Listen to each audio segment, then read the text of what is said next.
ब्राह्मण भगवान के मुख, क्षत्रिय बाहु, वैश्य गुरु, शूद्र पैर कहे गए।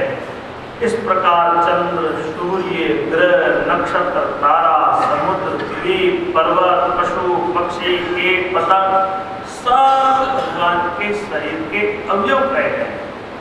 संक्षेप से मैंने विराट भगवान के शरीर अवयवों का ये सन्निवेश आपको कहा, जिसमें सब लोगों की स्थिति है।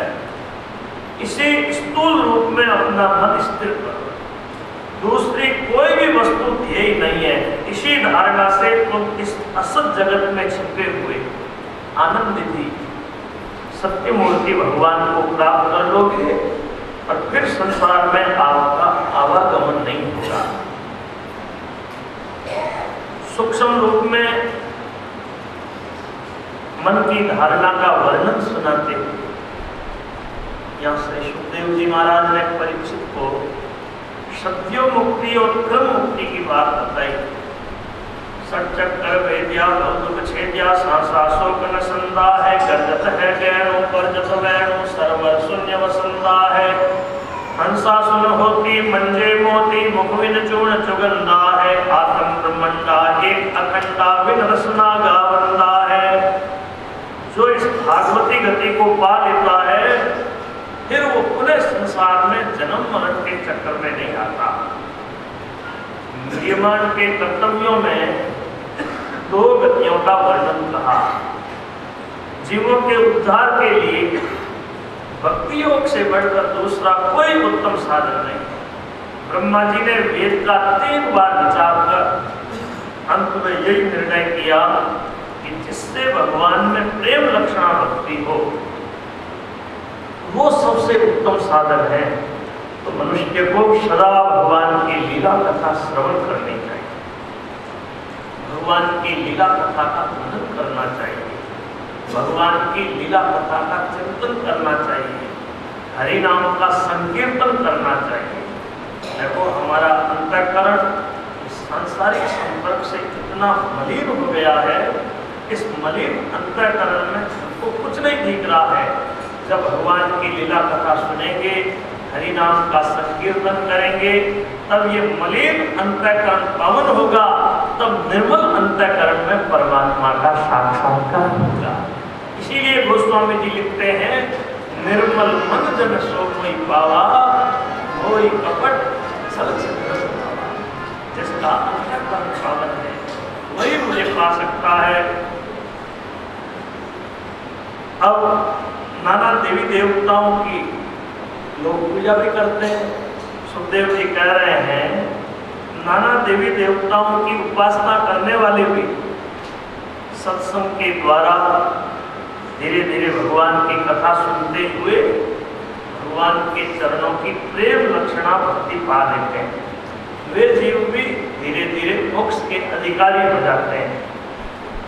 जिस कथा से ज्ञान की प्राप्ति हो, राग द्वेष की निवृत्ति हो, मन में प्रसन्नता हो, संसार के विषयों से जीव को वैराग्य मिले, मोक्ष प्राप्ति का उत्तम मार्ग भक्ति योग मिले, ऐसी भगवान की कथा में कौन व्यक्ति अनुराग नहीं करेगा।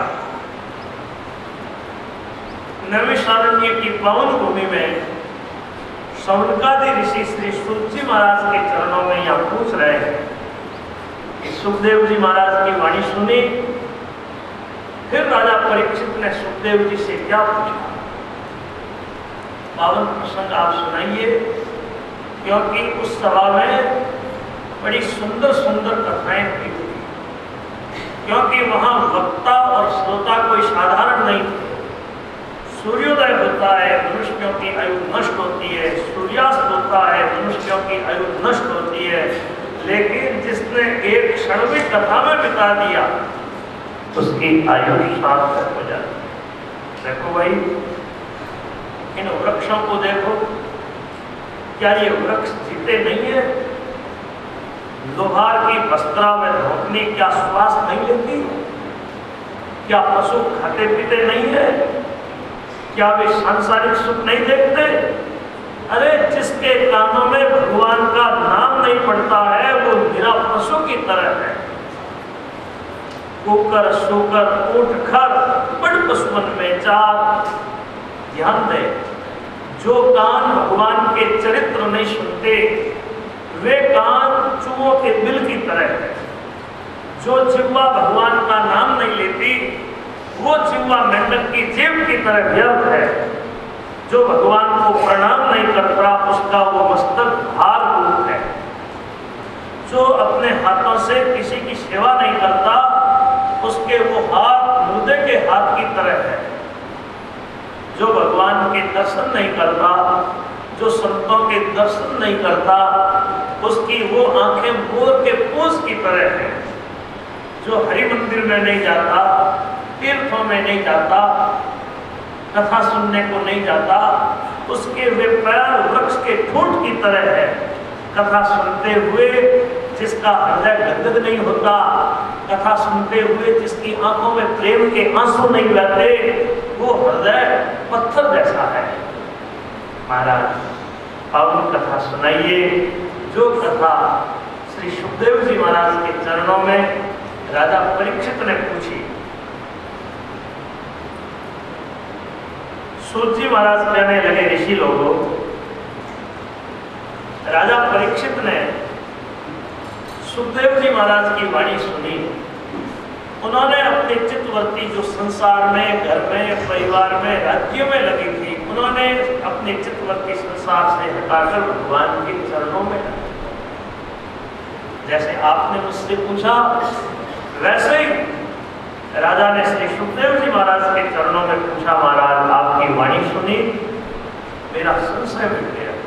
अब आप ये बताएं कि भगवान सृष्टि, पालन और संहार की लीला कैसे करते हैं। अब देखो श्री सुखदेव जी महाराज यहाँ मंगलाचरण कर रहे हैं। जब आए राजा ने पूछा म्रियमाण का क्या कर्तव्य है। उस समय देखो सुखदेव जी ने मंगलाचरण नहीं किया, आते ही प्रश्न का उत्तर दिया कि भगवान की लीला कथा सुनो, भगवान के नाम का कीर्तन करो, भगवान के स्वरूप का ध्यान करो। अब जब उन्होंने सृष्टि की बात पूछी है तब मंगलाचरण उन्होंने किया। संतों की दृष्टि में प्रथम भाव ये रहता है